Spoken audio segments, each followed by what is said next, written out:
Okay, guys, so this one is your CET paper, MHT CET 2020 12 October afternoon session.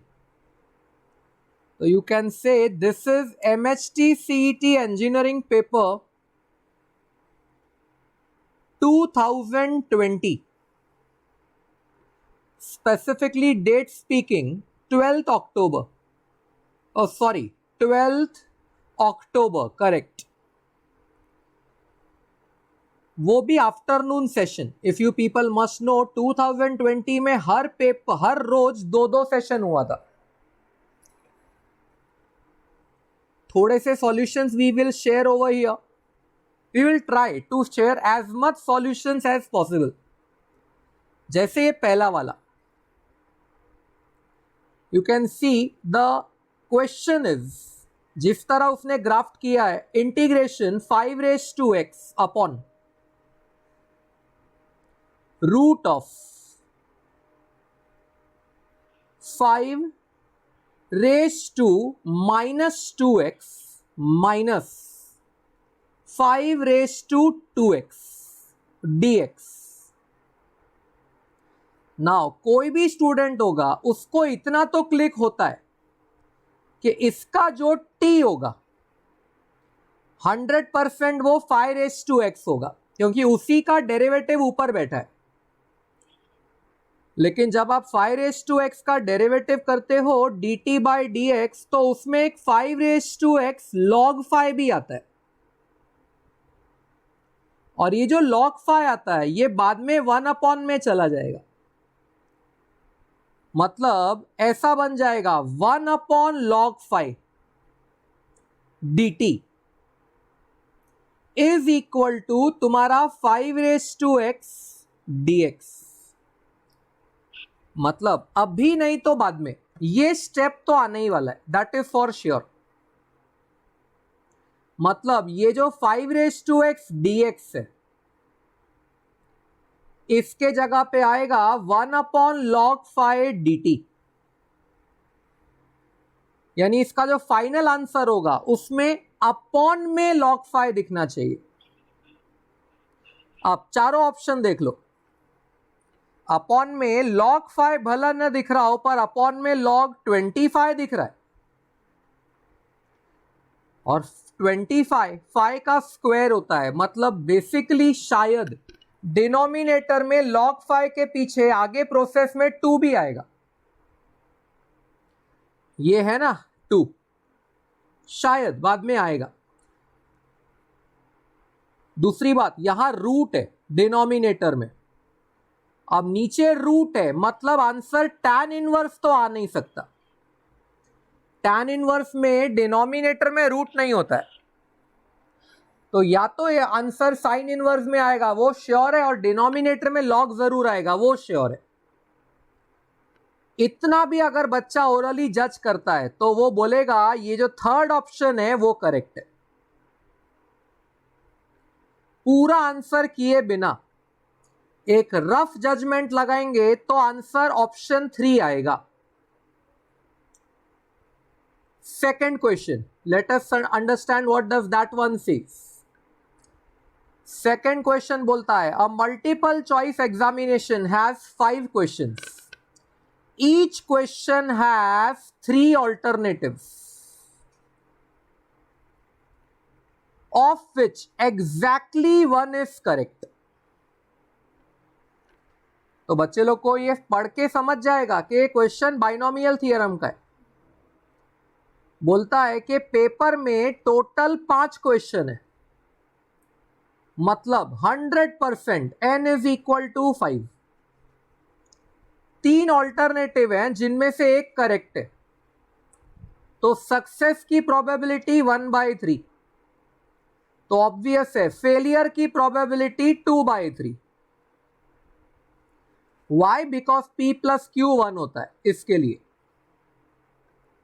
The probability that the student will get at least 1 correct answer. तो उसको probability चाहिए at least 1, कम से कम एक success तो मिले. अब ये तुम लोगों ने प्रोबेबिलिटी में पढ़ा है, एटलीस्ट वन मतलब probability of sample minus probability of none.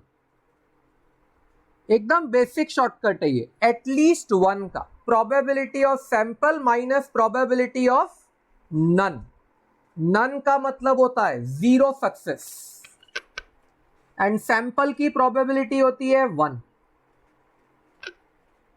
None मतलब x equal to zero. Binomial theorem में this is a direct shortcut. Probability of x equal to zero होता है q raise to n, small q raise to n, and capital P probability of x equal to n होता है p raise to n, small p raise to n। ये direct formula में लगा सकता हूं, मेरे को वो NCR P raise to x Q raise to n minus x लगाने की जरूरत नहीं है। सीधा ये बोलेगा Q रेस टू n मतलब 2/3 whole raise to n। n यहां पे 5 है, मतलब ये क्या बोल रहा है 1 माइनस 32 अपॉन 243। तो बेसिकली ये आएगा 243 minus 32 divided by 243। Come on यार, अब ये कैलकुलेशन तो बच्चा सीधा बोलेगा ये आंसर आएगा सर 211 अपॉन 243। एटलीस्ट वन मतलब ऑल माइनस नन। ऑल मतलब प्रोबेबिलिटी वन, नन मतलब x equal to zero, and probability of x equal to zero का direct formula small q raise to n। Third question पूछा y equal to cot inverse of root of 1 minus sine x upon 1 plus sine x. 1 minus sine x upon 1 plus sine x. Now it all depends upon बच्चे लोग का trigonometry कितना strong है। 4 direct shortcut होते हैं। What is 1 minus cos x upon 1 plus cos x. Shortcut तो और भी बहुत सारे हैं, ये सारे शॉर्टकट ट्रिग्नोमेट्री की देन है। Then you can have 1 plus cos x upon 1 minus cos x. अच्छा, एक एक करके आंसर समझते जाते हैं। 1 minus cos x upon 1 plus cos x, ये आता है tan square x by 2। 1 plus cos x upon 1 minus cos x, ये आता है कॉट स्क्वेयर x बाई 2। अच्छा, 1 minus sine x upon 1 plus sine x. 1 minus sine x upon 1 plus sine x, ये आता है tan square pi by 4 minus x by 2।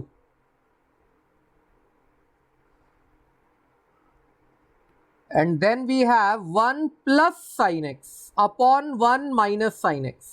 उल्टा हो गया, 1 plus sine x upon 1 minus sine x. इसका result आता है tan square pi by 4 plus x by 2।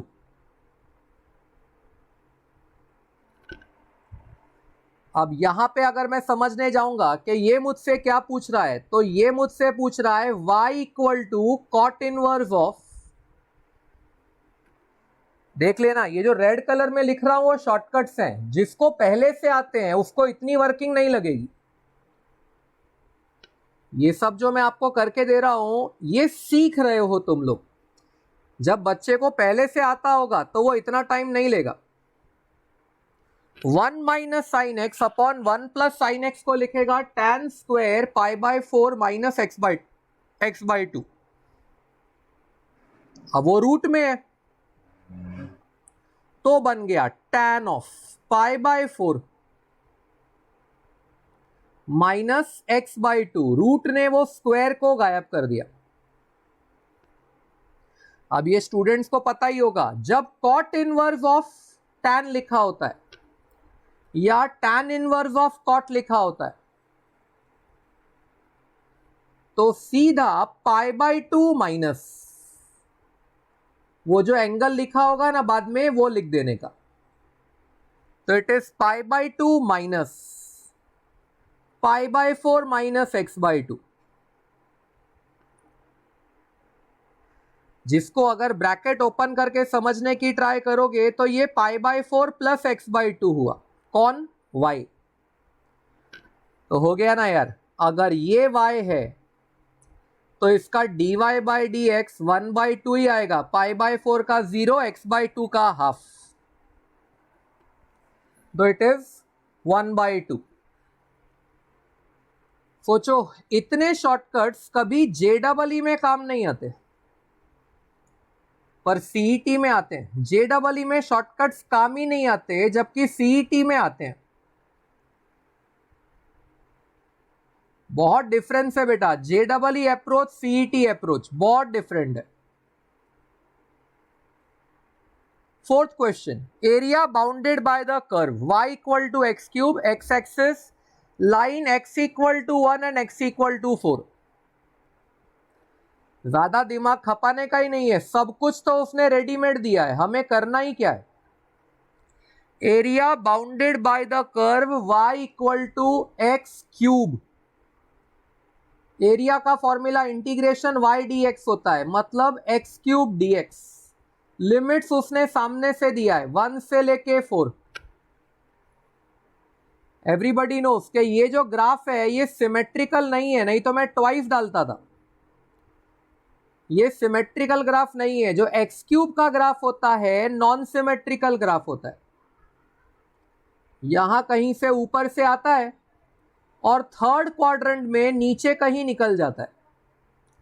अब जब वो x इक्वल टू 1 और x इक्वल टू 4 की बात करेगा तो इधर डबल एरिया नहीं आएगा, ये सिंगल इतना ही आने वाला है। इसीलिए ट्वाइस नहीं मारा, सिंगल में काम निपटा दिया। इसका आएगा x raise to 4 by 4, limits में गया 1 से 4, कैलकुलेशन करके देखो एलसीएम 4 ही आने वाला है और न्यूमरेटर आने वाला है 4 raise to 4। You know 4 raised to 4 is 256 minus 1 raised to 4 is 1। हो गया, your answer should be 255 by 4। Question बोलता है if a bar, b bar, c bar, d bar are position vectors of the points a, b, c, d respectively such that 3a bar minus b bar plus 2c bar minus 4d bar equal to 0 bar, then the point of intersection of the line segments AC and BD is।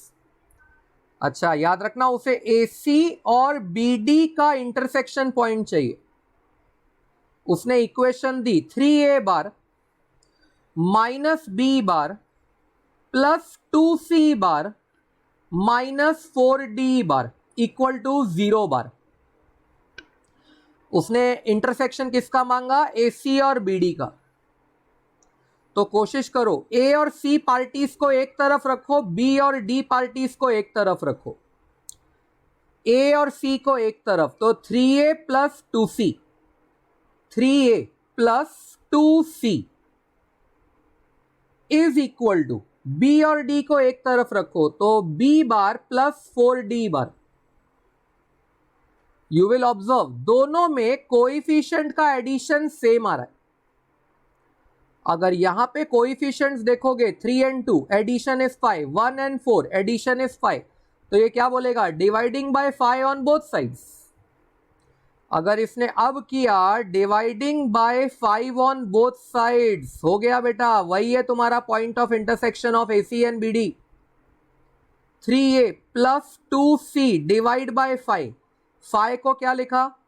Obviously 3 plus 2 equal to b plus 4d divide by 5, 5 को क्या लिखा? 1 plus 4।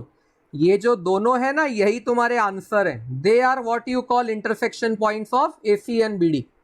ये रहा देख, B + 4D divide by 5।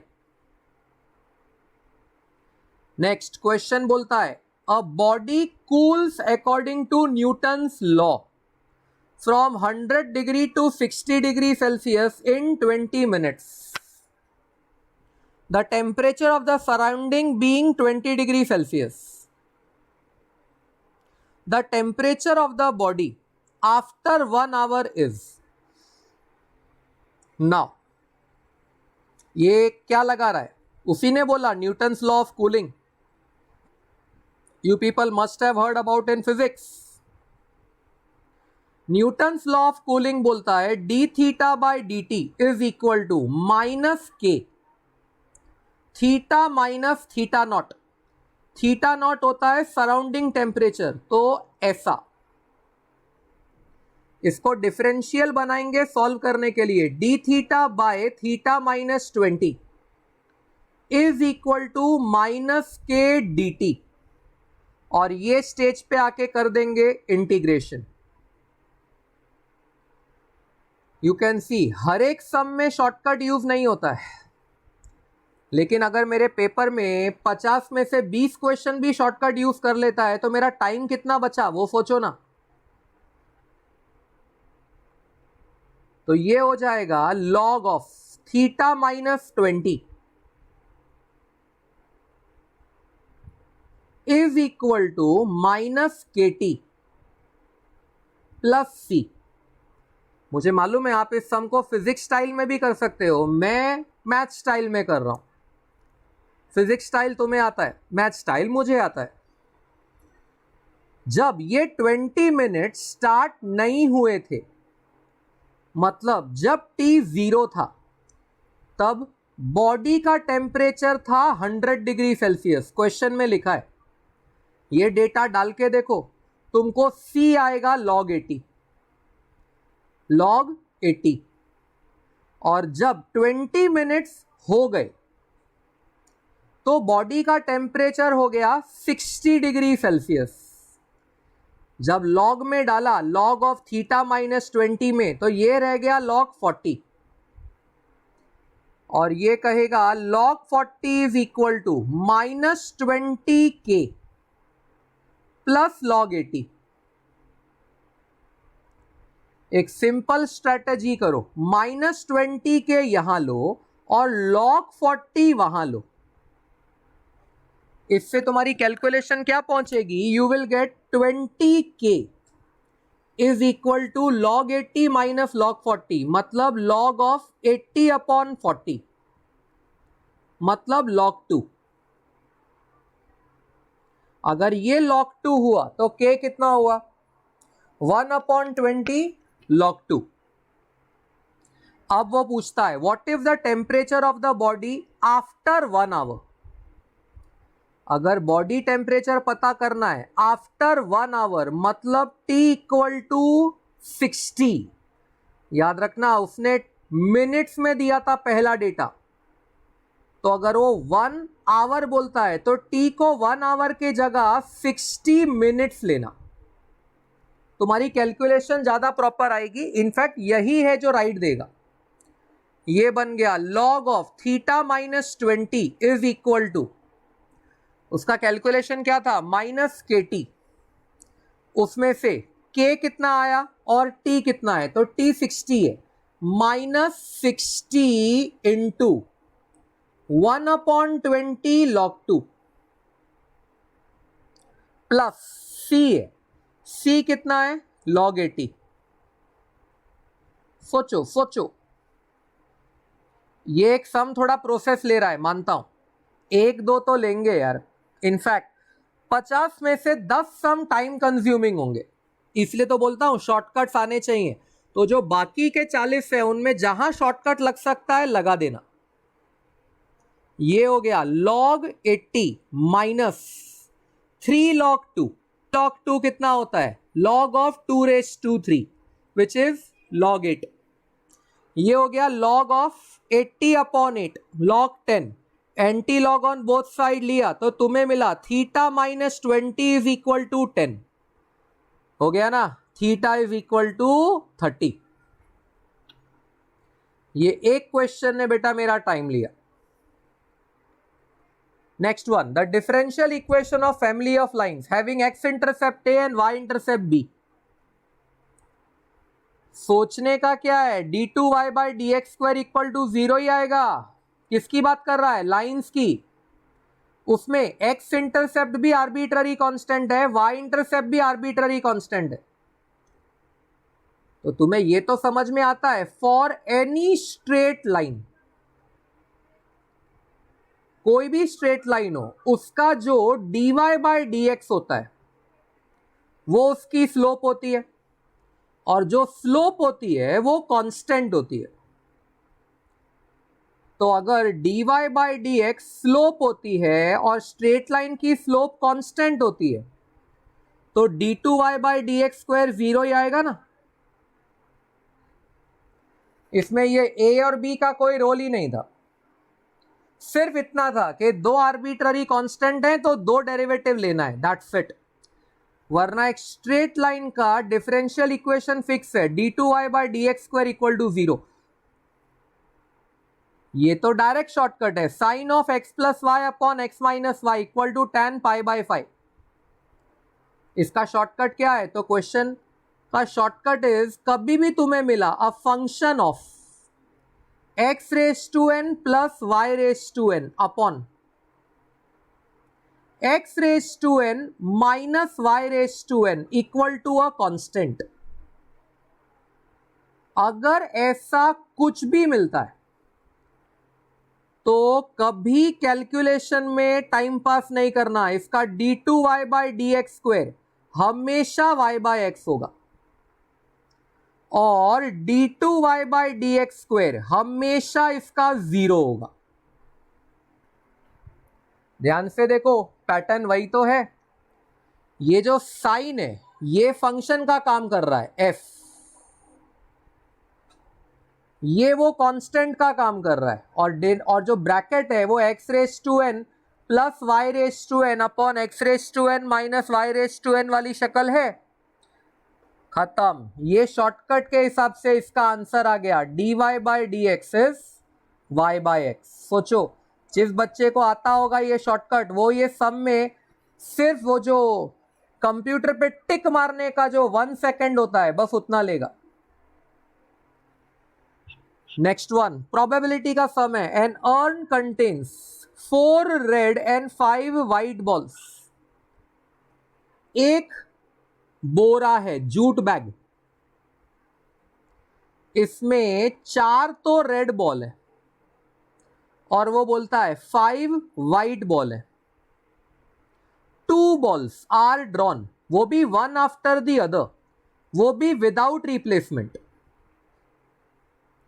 ऐसे में तुम्हारा sample space क्या होगा, याद रखना, एक एक करके बॉल निकालिए, वन आफ्टर दी अदर है। 9c2 मत लिख देना, इसमें आएगा 9c1 मल्टीप्लाई बाय। अच्छा, ये विदाउट रिप्लेसमेंट है, मतलब जो बॉल पहले निकाली उसे बैग में वापस नहीं डाला, विदाउट रिप्लेसमेंट। यानी जब पहली बॉल निकाल ली तो बैग में 8 बॉल बाकी हैं, इसीलिए 9c1 इंटू 8c1, ये कितना आएगा, 9 इंटू 8 म्हणजे 72। अब जब इस इवेंट की प्रोबेबिलिटी निकालोगे तो प्रोबेबिलिटी होती है n of A upon n of s। मैं इसका n ऑफ ए यहां डायरेक्ट बनाऊंगा। इसने इवेंट के रूप में क्या बोला, बोथ आर रेड बॉल्स। अगर दोनों को रेड होना है, बैग में 4 रेड है, तो पहले वो 4 में से एक निकलेगी, याद रखना, it was one after the other, multiply by without replacement. तो एक रेड बॉल निकल चुकी है, इसके निकलने के बाद बैग में 3 ही रेड बॉल बाकी है, तो इंटू 3c1 अपॉन में 9 इंटू 8 तो आ ही चुका है सैंपल स्पेस। यानी मेरा ये आंसर क्या बैठा बेटा, 4 इंटू 3 अपॉन 9 into 8 है ना, सिंपल कैलकुलेशन। ये कट के 3 हुआ, ये कट के 2 हुआ, आंसर इज 1/6। एकदम स्ट्रेट फॉरवर्ड था। पर सोचो ये करने का मुझे टाइम मिला क्योंकि मेरे को पिछले दो में शॉर्टकट आते थे। एक तो स्ट्रेट लाइन के लिए d2y/dx² 0 होता है, दूसरा ये function of x⁻n plus y⁻n upon x⁻n minus y⁻n is constant, तो dy/dx इज y/x। ये दो को मैंने शॉर्टकट से निपटाया, तब जाके अगला वाला मैंने लॉन्ग कट से खत्म किया। 10th one, if the line this अच्छा, लाइन की इक्वेशन भी उसने बड़ा कलाकारी से दी है बेटा। उसने पहली इक्वेशन दी है 1 - x upon 2 equal to y - 8 upon lambda equal to z - 5 upon 2।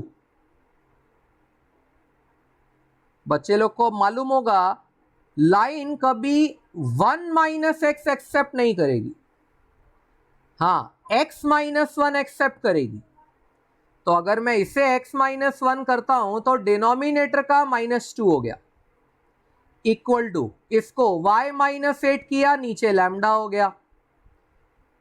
देख इन लोग को तो हाथ लगाना नहीं था, ये देख ये आए इनके DRS, ये जो डिनोमिनेटर में अब आए ना, ये मेरी पहली लाइन के DRS है।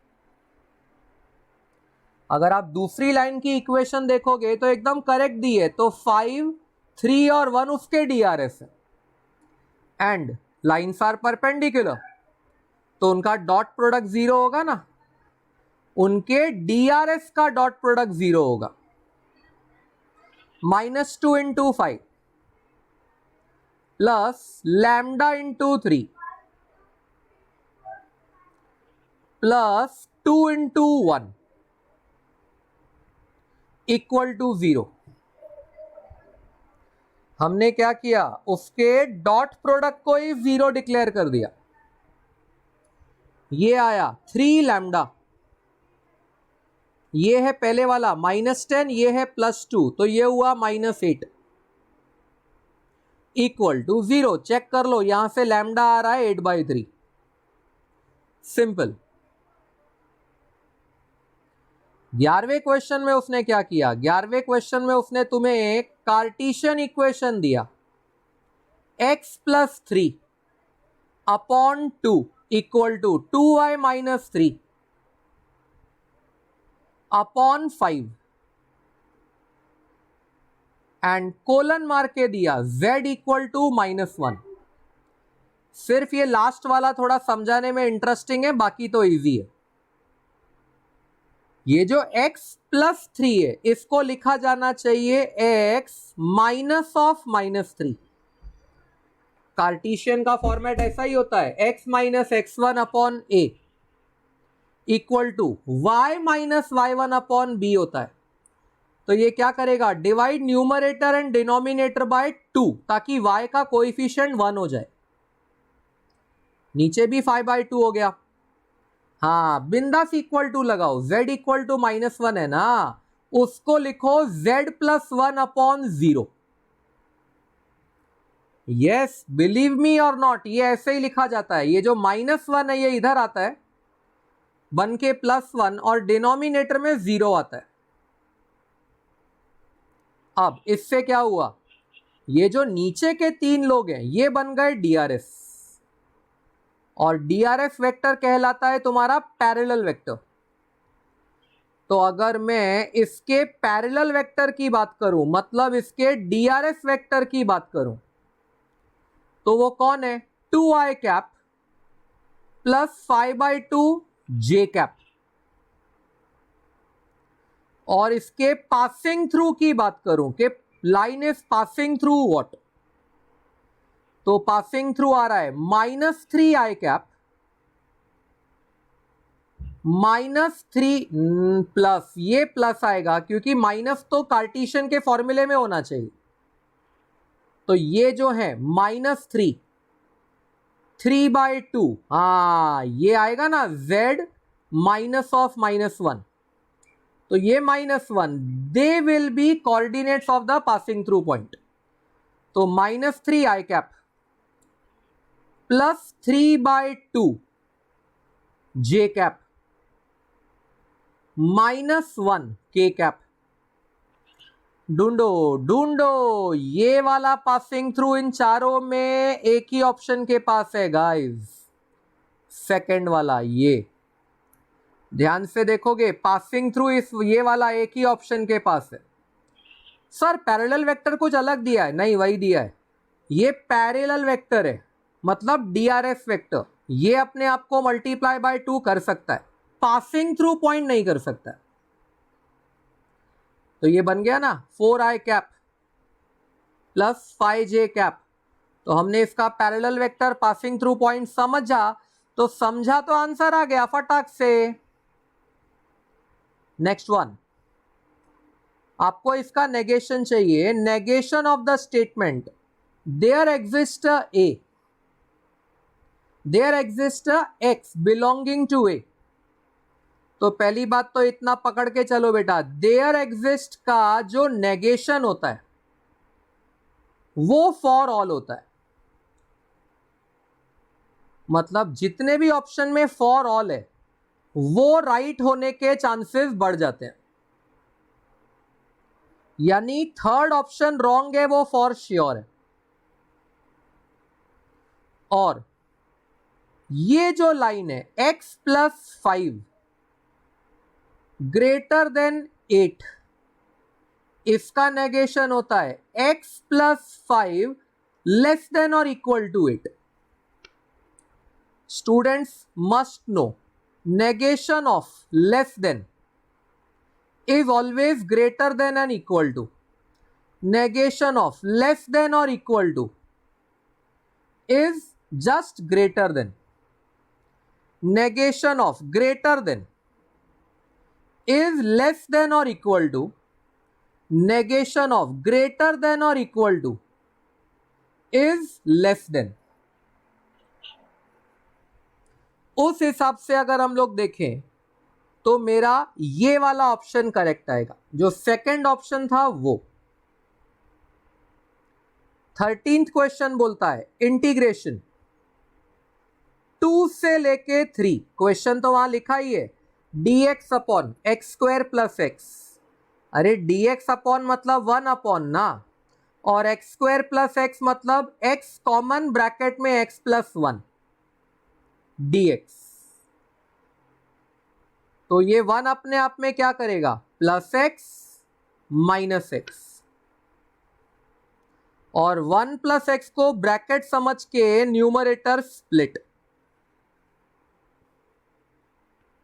जैसे ही लिखेगा 1 plus x upon this denominator, उसे आएगा 1 upon x minus x upon this denominator,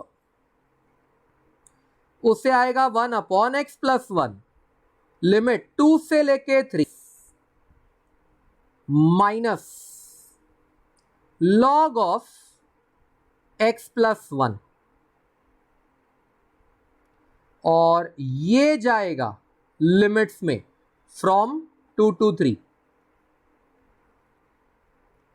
खत्म यार। आप इसको ऐसे बोलो ना, log of x upon x plus 1। ये एक्चुअली बना है log of x upon x plus 1।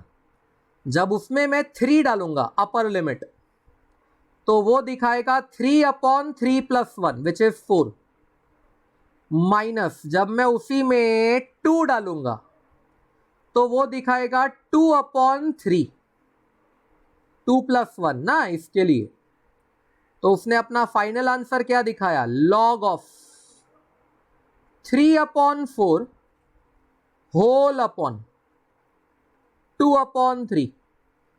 इतना बेसिक कैलकुलेशन तो बच्चे को भी आता है।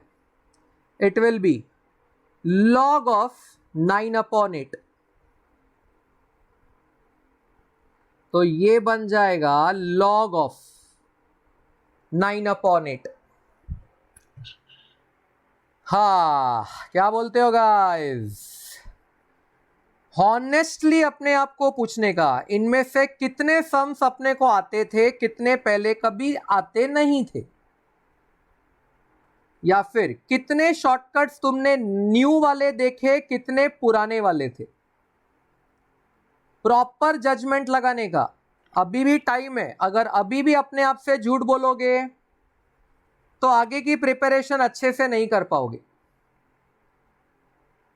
अगर शॉर्टकट्स नहीं आते थे तो करना चालू करो, और अगर आते थे तो लास्ट ईयर के जितने पेपर्स हैं सारे उठा के चालू हो जाओ सॉल्व करने को। सिलेबस तो तुम लोग पूरा पढ़ चुके हो, दैट्स नो डाउट। कोई भी इंस्टीट्यूट में रहोगे तुम्हारा सिलेबस पूरा हो चुका है। पिछली बार के जब पेपर्स देखोगे बहुत पेपर्स मिलेंगे बेटा, अराउंड 14 पेपर्स हैं लास्ट ईयर के सीईटी के। अगर आप 14 पेपर करते हो तो भी तुम्हें मैथ्स के 70 क्वेश्चन मिल गए, 70 नॉट बैड। आज के वीडियो में इतना ही काफी है। 12 October afternoon paper MST CET 2020, question number 1 से लेके 13।